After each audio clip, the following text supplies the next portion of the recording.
Okay, so good morning, everyone. I'm Sandro Fiore from the University of Trento. What I'm going to present basically is a software ecosystem for provenance management and large-scale AI workflows. So this is mostly, let's say, infrastructural effort, a lot of software development. So we're basically working mostly at the middleware layer in order to provide provenance support in our scientific cases. So I have to acknowledge, I would say, a large team working within this project in my lab at the University of Trento. I am basically the head of a high-performance climate informatics laboratory, where basically we do research and development on climate informatics. And so everything that we do is basically as primary use cases climate change use cases.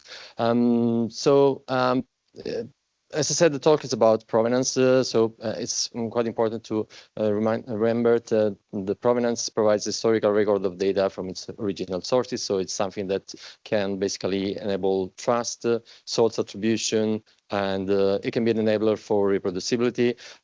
I would say that one of probably the basic things that we can recognize about provenance is the fact that this is accompanying documentation about our experiments. So this is a very naive concept, but actually it's very important, because I would say that the provenance represents the other face of the medal when we talk about scientific experiments. We are always, when we talk with our scientists, for instance, in the climate centers, we have to develop pipelines for instance, developing climate indicators. So we are very interested in the set of tasks, the workflow that we have to put in place, the infrastructure, all these things. But then there is quite a few emphasis on how we document the overall, how we document the data itself that we produce at the end of the workflow, and also the intermediate data that we generate, and that could be used as a starting point for other downstream applications and workflows. So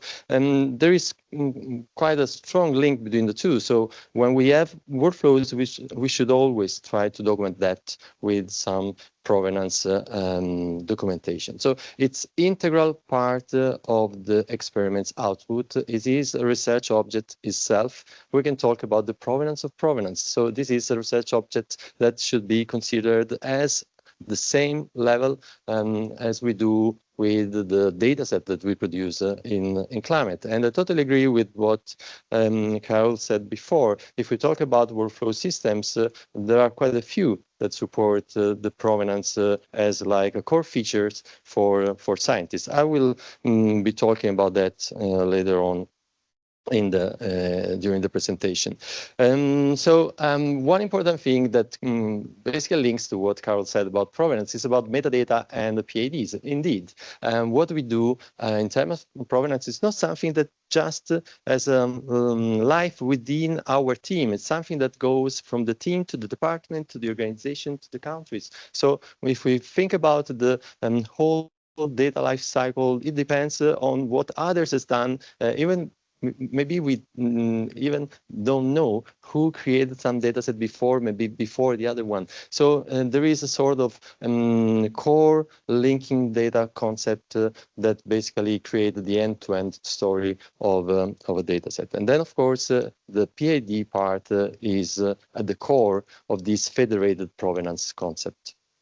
So, of course, we want to address the fairness of provenance, and probably this could be something that we should talk more about. But here in this talk, I would like also to focus a little bit on the interoperability part of it. So, of course, if we want to create this vision about federated provenance across institutions, across boundaries, then we need to be really interoperable on the documents that we provide. That's really, really important. And in our case, we considering W3C Prov standard, and the documents that we are delivering in our tools are basically adhering to the Prov family basically of standards. So just going back to the main topic, the ecosystem, it's really a software ecosystem because it provides a service, it provides multiple libraries, it provides a user interface. So this is the way that we are trying to support scientists, because we recognize there are very different requirements when we come to the provenance part. So provenance service is basically where we can store our provenance document. So this is like the first service that we developed, because when we talk to our scientists, we said, okay, let's create some provenance document, and then where should we store it? So having a place where we can store such a document is really important. Then there are some technical aspects. I will just skip a little bit about the backend or the RESTful API and so on and so forth. But probably something that is really peculiar of these projects that we want to try to address the multi-level support for provenance, which means that we want to give to the end users the ability to drill down into the experiment at the level they need. And so if we have, for instance, a very, I would say, huge experiment, if I think about the climate simulations, they last for months. And so we can just imagine how much knowledge in terms of provenance we could derive from such experiments. Of course, scientists could be interested in something that happened at a certain point in time, which means drilling down into the experiment, just focusing on a single part, and then trying to realize what actually happened. And well, as I said, there is some technical stuff around the service, but if we think about just the interface, I think since this is a community workshop, one of the things that as a community we should try to work on is just agreeing on the API that makes basically interoperable all kinds of services that are developed. So it's not about pushing a single service where, for instance, we can store provenance document. It's more about pushing the community to agree on the API so that we can basically have multiple reference implementation of such API, and then having services that are based on different implementation, but that can interoperate each other. So let me just explain or talk a little bit about one very simple use case. So I think it was the first one that we tried to tackle with climate scientists at MCC in Italy. So we were basically trying to implement some climate indicator and in particular precipitation trend analysis. It was a very simple workflow the first time that we talked to the scientists. Just 4 steps. We have to download the data, to process the data, to calculate the trend, and then to publish the results. That's it. And then when we say, okay, let's try to document these through a provenance document, we ended up with a very simple document with the 4 steps. They were quite happy, but then someone said, okay, but what do we do actually in the precipitation trend analysis step? And then we tried to discuss with a computational scientist that developed such a step, and we discovered there was a workflow running on an high-performance analytics machine, which was running more than 600 analytics tasks that were doing the intercomparison analysis across multiple climate models. And then basically, what we understood was that the scientists were much more interested in that part rather than in the horror or the high-level workflow that was described before. And so one thing that we also try to consider in the service was, okay, we're documenting experiments, the provenance of the experiments. So we have a set of inputs, we have a set of output, but then if we focus just on a single data and we want to get to the history of this, to the provenance of this data. So the functionality that we need to get on our graph, provenance graph, is basically a subgraph functionality, and that's how we can just take out from the overall graph of the experiment the provenance of a single data set. So just going back to the multi-level concept and the previous experiment, and having the provenance tracked at different levels means that users can explore the provenance graph, and then whenever there is the opportunity, drill down into a specific task. And that's basically what happens here when we have the 4 tasks. And then if we drill down into just the precipitation trend analysis task, we can see that there are, for instance, patterns that are repeated. So there are intermediate products that are produced at the end of each single multimodal step. So there is quite a lot of knowledge and potential reuse that comes just from reading or analyzing a little bit more this workflow. And then, of course, when we derived the JSON file, people said, okay, that's nice, it's a good documentation, but I cannot really understand the JSON format.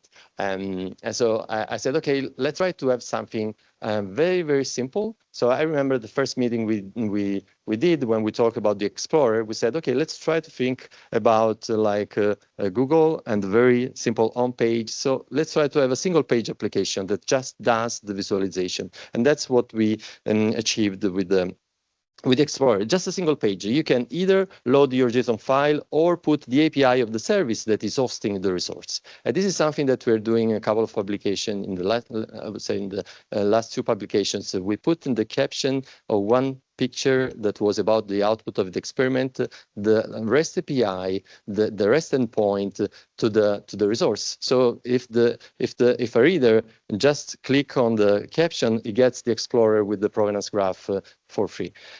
Okay, about workflows. This is another library that allows us to keep track of provenance within workflows. We did a piloting on 3 different workflow management systems. One is Streamflow, and there is also Jacopo and his team here today. And we are testing some use cases which basically includes some thousands of tasks, so it's quite challenging. OpenEO is an Earth observation workflow management system. Then there is also Silk, which is widely used in the climate community. So we are basically working with the team at NIWA to have the provenance as a core feature of Silk, which is quite strong, I think, for the provenance community, because many, I would say most of the climate centers in Europe are using Silk. If this feature gets into the operational pipeline, we can basically, I think, start documenting the climate simulations with the provenance document in a very wide manner. So I'm just waiting for this release this summer. So hopefully I'll come back to you with some very good news about it. So in terms of workflow, we are also applying here the concept of the multi-level thing. And so we can start from the high-level view. We can drill down to that. Of course, it can be something much more complex. And here, hopefully it works. And this is just a video about the Explorer. We can just select our JSON. This is something that you could do with your own JSON provenance document. And once you load it into the Explorer, you can have very simple navigation capabilities and some metadata information about the nodes, the different, say, the different kinds. So I just changed, in this case, we just changed a little bit the distance among the nodes to get larger, I would say, a bigger distance among the different nodes here. And so here we can recognize some of the next challenges. Understanding what's happening in the workflow means that we have to do provenance analytics on top of this graph. So this is the next set of things that we'll be doing on our project. So the provenance in machine learning processes. Also in this case, if I talk to my students, usually they say, okay, I did the training, it didn't work. I will try again tomorrow morning. How many epochs? 100. Why? I don't know. Okay, so there is not, I would say, there isn't a real understanding about the process. So they just look at the output. They don't understand about what's happening. So we try it again here to keep track of the provenance process. We create a little bit of data model, and then we're tracking especially energy related information. So because we know that this is AI and blockchain are really energy demanding, so we want to focus on these metrics because we would like to provide a way to say, to basically a tool to scientists to say, okay, I would like to get at least this accuracy without having an energy cost higher than that or a carbon footprint higher than that. So this is being used in some green ops use cases. And finally, we're trying to track from a software engineering part, the SQA into the provenance into SQA processes. And so we basically integrated the provenance with a software quality assurance as a service platform developed at SIG. And so what we tried to do here was to generate provenance document associated to each single assessment run by the SQA platform. And as a result, what we can get is a provenance about the SQA process.